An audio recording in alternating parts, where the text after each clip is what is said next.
Salut Maëlys, comment tu te sens du coup dans ce petit projet? Trop contente, c'est trop beau. Je pense que vous avez vu les vidéos. C'est sublime. Ouais, c'était vraiment cool, merci beaucoup pour ton travail. Tu peux nous dire comment tu t'y es prise pour relooker le salon d'Aurélien? Pour relooker le salon d'Aurélien, on a commencé par faire une 3D et beaucoup de sélections, de recherches sur le site Vente Unique.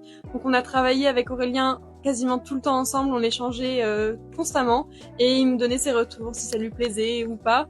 Et voilà. Quel a été ton produit chouchou dans ce projet? Celui que t'as préféré regarder sur le site ou celui qui t'a fait un effet waouh quand tu l'as reçu par exemple? Je pense que là, il y en a plusieurs. Déjà, le canapé, je le trouve sublime. Tout le monde le trouve sublime d'ailleurs. Et ce miroir qui est exceptionnel. La table en travertin, franchement, je m'attendais pas à ça. Trop bien, j'avoue que le canapé il est vraiment incroyable. Là franchement on est bien confort. Un conseil que tu pourrais dire aux gens, c'est quelle erreur on fait souvent quand on décore un petit espace? Pour moi, l'erreur la plus courante quand on décore un petit espace, c'est de mettre des meubles qui sont souvent pas assez bien proportionnés par rapport à l'espace.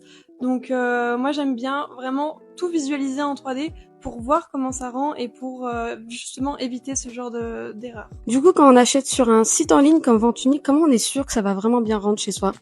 Alors je pense qu'il faut vraiment prendre plein de plans, de mesures et de faire attention aux dimensions qui sont sur le site pour voir si ça rentre vraiment.